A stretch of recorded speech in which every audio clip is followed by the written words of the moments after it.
You mentioned polarization. You must have noticed that the US Secretary of State, Antony Blinken, publicly at a press conference with the Indian External Affairs Minister and Defense Minister present, spoke about human rights violations in India. That, I think, coming from the government in the United States, a government which is otherwise quite friendly towards India, is certainly something which raised alarms. What is the Congress doing about these alleged human rights violations? I mean, first of all, I'm glad the United States has woken up to this idea. I mean, we've been, we don't need the United States to tell us that there's polarization in India. And in fact, it's taken them quite a long time to sense it. We're, of course, fighting the polarization, right? We're, of course, holding a position that brings people together. And we're doing that. The Congress is doing that. The opposition is doing that. You've spoken about prosperity being a way out, but the specific situation is that there's high tension with China on the border, and it's been there for more than 2 years. How do you tackle this rather dangerous situation? That's exactly the task of foreign policy. That's exactly what Mr. Jaishankar should be doing. And we are, by the way, we are very skilled at it. We have a natural ability. Our mind can manage complexity. Please understand, the Indian mind, if it can do one thing, it can manage complexity beautifully, right? So we are faced with a complex situation. We need to manage that complexity. We can't think about it in a superficial, unsophisticated way. There are structures that we have used. The idea of Panchsheel is there. The idea of neutrality is there, right? Some version. Of course, we have a relationship with the United States, and we have a partnership with the United States. But we have to navigate this water. I think the way I think about it, I like what Indira Gandhi ji once said. Do you lean to the left or do you lean to the right? No, we stand up straight. And I think there's a place for India there's an opportunity and a place for India to stand up straight. Are you therefore recommending a return to multi-alignment as opposed to leaning towards the United States? No, I'm saying pragmatically navigate the waters you're in.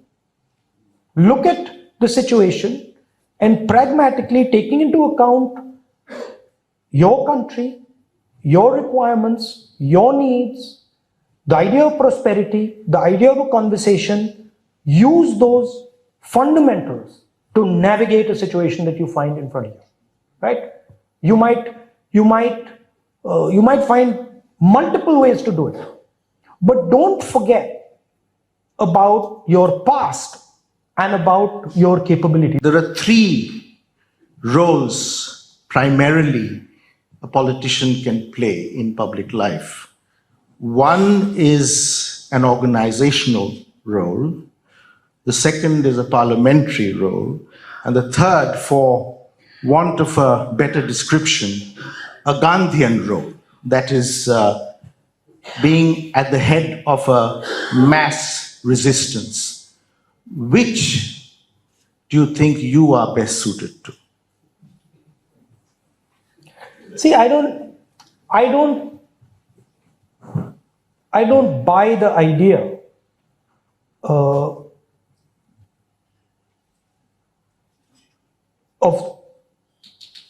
the politician, right? I think of it in terms of leadership and understanding, right? I think of it as there is a situation, first understand what is going on. And I hope you got the sense that I do think about these things from the last half an hour, 45 minutes. And then understand where and how you can help, right? There is a place for parliamentary speeches. There is a place for organization. There is a place for mass action. If I had said to you, you know what, let's do mass action in 2007, you'd say, you crazy, right? I would have thought to myself, if I had gone and said, we require mass action in 2002, you didn't, because you had a government that was not attacking and destroying the institutional framework the way this one is. So roles change. Roles change and you adapt, right? I see myself as somebody who defends that idea of India I described to you. When I see our country's voice being crushed, it upsets me, right? And I think about what I should do and what I can do to help. And I like my friends, here do.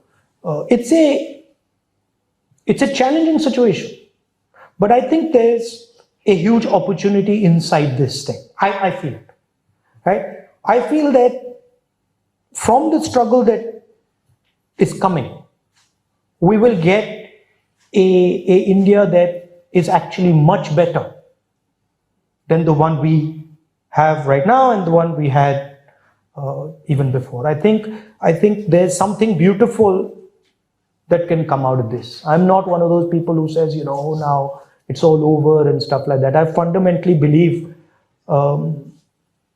in the spirit of our country. From 1990 to around 2012, we had a successful vision for our country. It was working. And I remember once going to Prime Minister in 2012 and saying to Manmohan Singh ji, Manmohan Singh ji, what has happened? Because I could sense that something had gone, something was not working. And I remember him sitting on the chair there saying to me, Rahul, the levers that used to work are not working anymore. Something has happened. The levers that were working 1 year ago, 2 years ago, they're just not working anymore. And we've entered some sort of a new space. Problem is, Narendra Modi ji attempted to stretch that vision of India economically. Right? Of course, he's got a different religious, different vision, a non-economic, different social vision, a different vision, but he tried to stretch that economic vision. It's a dead vision. It's not going to take us anywhere. Right? And the single biggest reason for that is that essentially the United States, right, had free reign in those years. So we were essentially partner of the superpower, and that gave us a tremendous tailwind. The United States today has a competitor. The United States today does not have an open field in front of it, right? So that has completely changed, and we have to think about that change. So trying to force the same idea that we were running in 1990 or 19 to 2010 is not going to work, and that's where India is today. So the task for the opposition is really to give a new vision to the people of India. It's an economic vision. Of course, part of it is that conversation. If we don't start that conversation, no vision is possible. India is not going to accept a vision that is forced down their throat. We believe India is a negotiation between its people. We believe India is its people. The BJP and the RSS believe that it is a geography, that it is a sone ki chiriya, whose benefits should be distributed according to the karma of its people. We believe that the benefits of the negotiation should be distributed equally to everybody, regardless of what their karma is. If you're a Dalit, if you're an upper caste, if you're a Sikh, if you're a Hindu, if you're a Muslim, we believe that you should all have equal access. They believe that the access should not be equal. Certain groups of people should get more benefit from the Sone Ki Chiriya, and other people should get less and less and less benefits from the Sone Ki Chiriya, and the poorest Dalit should not get nothing. That's the real conflict that's taking place. A destabilized India, a India which spirals out of control, is a problem for the globe. It's not just a problem for us. Democracy in India is a global public good. It is a central anchor, right, for the planet. Because we are the only people who have managed democracy at the scale that we have. Nobody else has been able to do it. We are 3 times the size of Europe, and we have managed it for the last, many decades. If that cracks, it is going to cause a problem for the planet. And that's what I think the United States is realizing. The point I made in Udaipur, which was misconstrued, is that this is an ideological battle now, right? And it is a national ideological battle, which means that, of course, we respect, for example, the DMK as a Tamil political organization. But the Congress is the party that has the ideology at the national level. So the Congress will have to think about itself as a structure that is enabling the opposition, right? In no way is the Congress superior to the other opposition parties. We are all fighting the same battle. They have their space, we have our space. But the ideological battle that is taking place is between the national vision of the RSS and the national vision of the Congress. Will the Congress openly come up against the caste system and will they clear their stance on this issue, sir? It's a bit unfair to say I'm the only leader who's done that. Let's look at Mahatma Gandhi. The single biggest attack on Manusmriti in Indian history is the Constitution of India. There's no bigger attack on Manusmriti than the Constitution of India. How does saying one man should get one vote equate with Manusmriti? Doesn't, right? And let's look at Mr. Manmohan Singh. How does Manrega equate with Manusmriti? Manrega says anybody who's ready to work can work. Manrega doesn't say if you're an upper caste guy, you will get this much money. If you're a lower caste guy, you'll get this much money.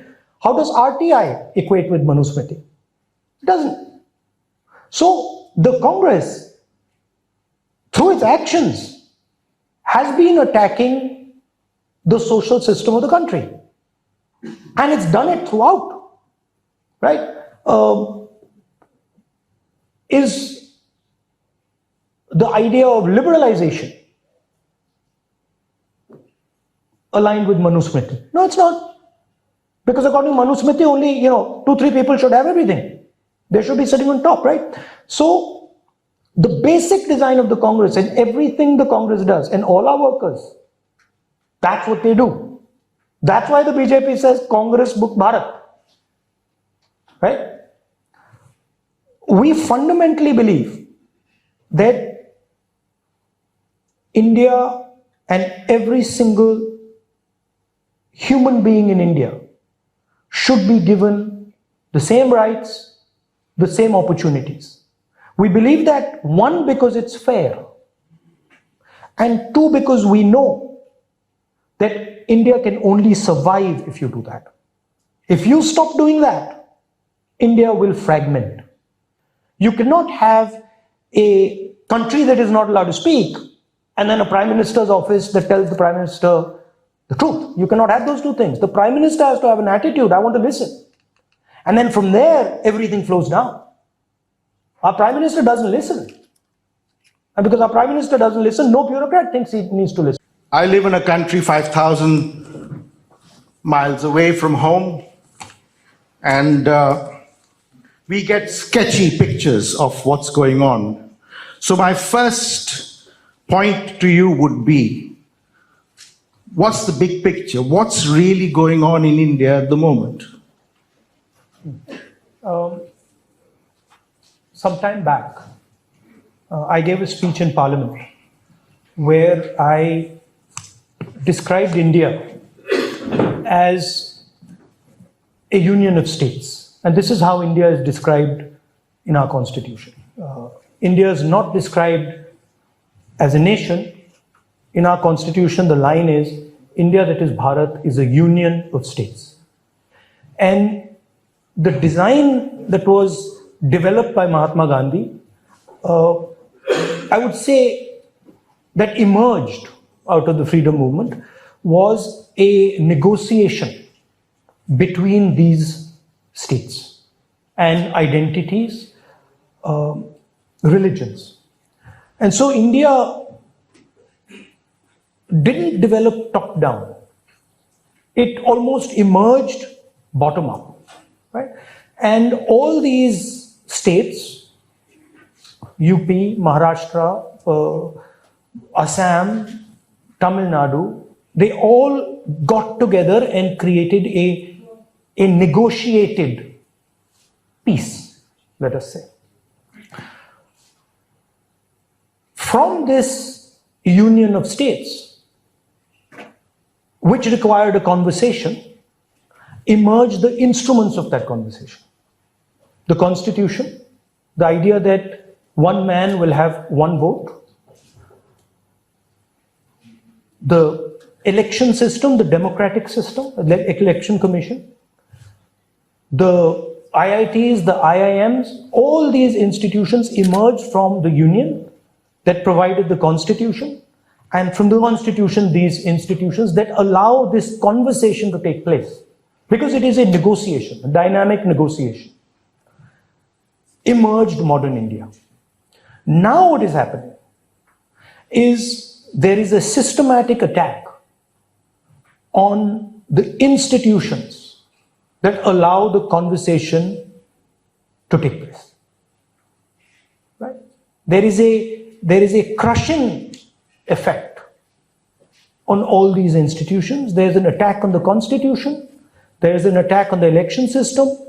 There's an attack on the broad institutional framework of the country. And the result is that India is no longer, the states of India are no longer able to negotiate. They're no longer able to talk. And that space that used to be the space of conversation, that used to be the space of negotiation, is being occupied by the deep state, by the institutions of the state that control the state internally. The CBI, the ED, that's what's happening, right? And our job as the Congress, who actually help build that structure, help build that negotiation framework, our job, and not just our job, the job of the opposition, is to defend that conversation, to make sure that the structures of that conversation, the constitution, the institutions, are not captured by the RSS, by one idea, but they are accessible to all the states. That's really the battle.